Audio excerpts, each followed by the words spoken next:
to an extent because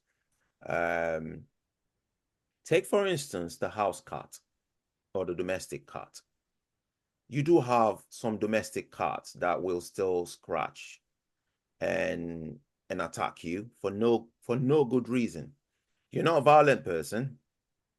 Perhaps you're their owner. You treat them nicely, but they still have that a little bit, you know. Sometimes they'll just go for you. And I've heard that story from cat owners. Now, if we were to put it in human terms, do you think this is where I get confused about it anyway? Because you know, take the evil out of people, and they be acting right. Do you think the evil is already in us? I mean, that's a great question, isn't it? That's the $64 million question, as they would say.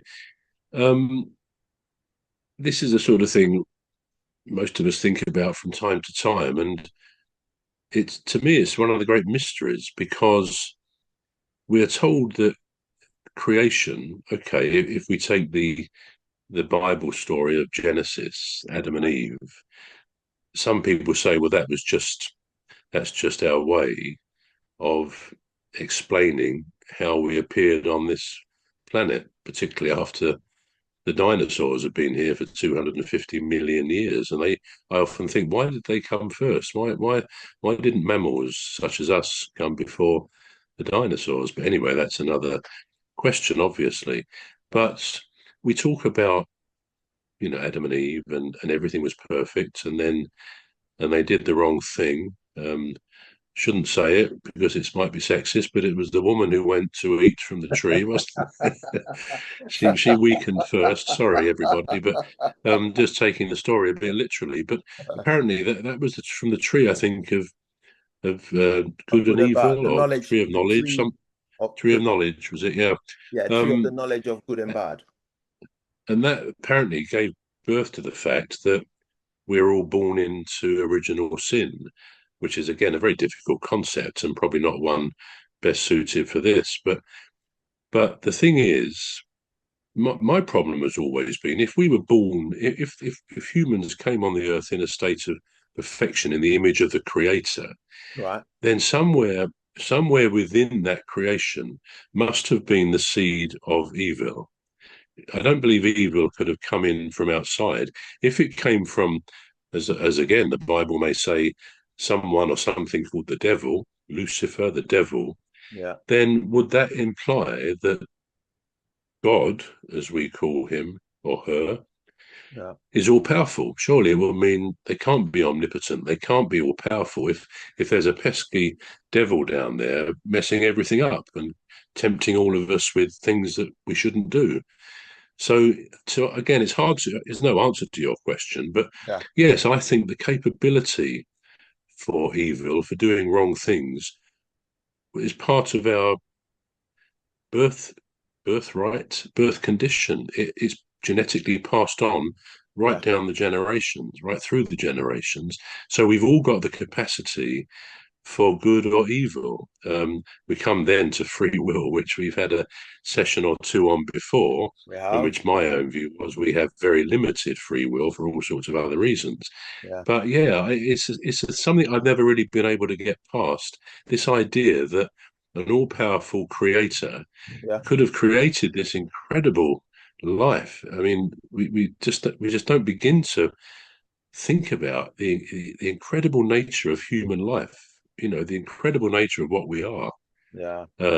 Just is fantastic. So someone who could create that, or whatever created it, whether it was nature or God, Yeah. um, somehow inserted the possibility of it all going belly up with world wars and eventually maybe wiping ourselves out. So it's a hard question to answer. I would be interested in your answer. Do you think we were born with evil within us?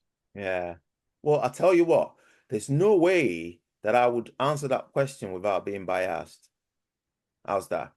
So I'm gonna Without take being what? But biased. Yeah, yeah, okay. without Yeah. being biased. So I'm not gonna shy away from answering the question. However, I'm gonna take us on a line of reasoning. How's that? That way, Yeah. that way,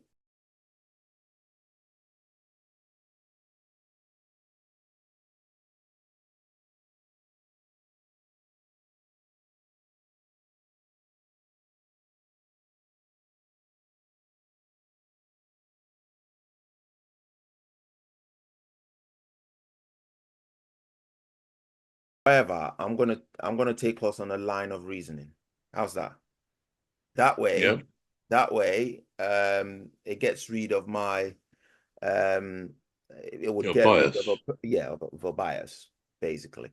So now, so let's just take a route around it and see if we can so now if God created Adam and Eve and they were perfect and then something went wrong and then he's all powerful God, why didn't he fix it straight away? Why didn't he just say, right, okay, like you delete a file, so you go right, delete, and then or erase if you're using a pencil, and then you can write a fresh page, or you can start on a fresh page, or even tear out the whole piece of paper and carry on a clean sheet, kind of, sort of. However, that would still leave a question, wouldn't it? Hypothetically, if God did that, that would still leave a question. Don't forget that there are other spirit creatures called angels, and they're watching.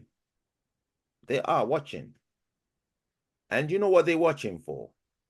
They saying, is the George gonna judge these people based on the outcome of what they haven't done?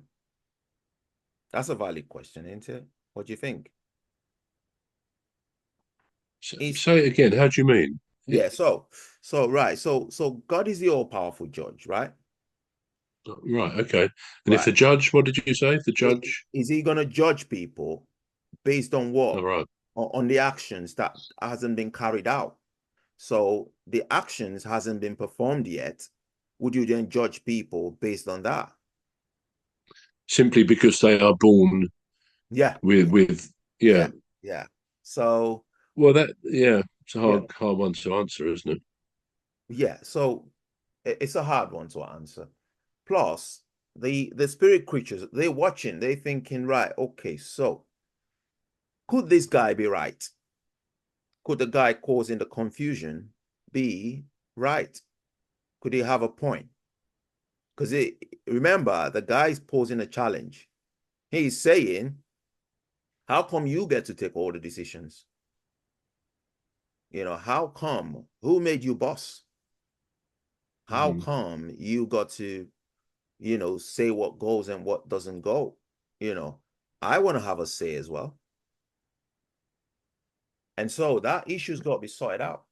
Because if it isn't, it's like if you have a drug dealer in a particular area, and we know from films or whatever that drug dealers, what they do is they inject themselves with they sort of inject themselves into the authority position as well.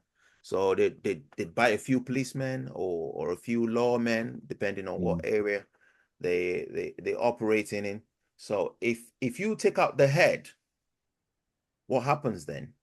What happens is you'll have the next in line will take over automatically. That position is never vacant. It's all Mm. this there's always somebody vying for it. So you take out, as soon as you take out the head, that's not the end. That doesn't stop the Mm. drug trade in that area. What Yeah, happens I then? see what you mean. Yeah, Mm. so there's always another drug dealer waiting for that guy to go down anyway. They're like, I want him to go down. Mm. Sometimes it might even be persons in his own sort of crew or clique that would instigate that just so they can move up. And once they Mm. move up, they know that the ones below them are also in that position. So, you know, it's going to go on forever then. And that's why that problem can never be solved, because there's always, and it's the same thing. So if God decides to take out the problem, he takes out the devil, there's going to be another person going, I think you took him out because you know he's got a plan. He's got a point, not a plan. And then they'll take over. They'll start their own rebellion. And so it's a vicious circle. So the only way is to allow time for that person to fail, to prove, you know, because it's a challenge. All right, okay, so you go ahead. And we can see that he's already failing. You know, the spirit figure is already failing. And that's how I would answer that question without being biased. Now, I don't know if that is satisfactory enough, but yeah, that's how I look at it. I look at it like, you know, yeah, so God is allowing time to sort out that issue of, it's called in Bible terms, it's called the issue of the universal sovereignty. So the issue of the universal sovereignty. Only a study of the Bible can help one to understand that. I'm sorry we did go in depth into religion, which is I mean, I think go on, sorry. that's what we've said before, that, you know, a lot of people nowadays, they're open about taking the atheist position. They don't believe in a God or a creator, and I think that's probably, and a lot do believe, and they got measures of faith, and that's good, I guess. And I think that's probably why we say it's better not to cover areas where there's no factual answers. We may, everyone has their views on everything. Let's not make any mistake about that. But I think in areas where we can't come to some sort of a conclusion and say, well, you know, I think most of us agree that, or most of us don't agree. I think it's difficult, isn't it, to really go into those things. So yeah, I like to feel we are talking to whoever's listening to us in a way that some will disagree with us. That's part of what these are about, isn't it? Yeah, But absolutely. if people feel we're talking outside of their sphere of interest, that's probably not the best thing. I take on board what you said, but yeah, there's lots of ins and outs on such matters, really, isn't there? Absolutely. For me, suffice to say that humanity is an incredible species with amazing abilities, and the spectrum is, you know, almost up to the spiritually creative and good, or down to the bad end, if you like, of humans being awful to each other. So we have a very wide spectrum, and I guess we want to aim to be somewhere on the good side of that if we can, as individuals. Absolutely. Yeah, this is all we've got time for. Okay. We just need a really sharp conclusion. Do you want me to do it, or do you want to do it? Yeah, well, no, it's not going to be sharp, but yeah, good to be discussing these matters. Hope you found something of interest to listen to. I've been Trevor Gear, and he calls me bruv. And I've been Emmy Hikins, and he calls me Cuz, and you've been listening and watching the Alien Spaceship, and we've got Dr.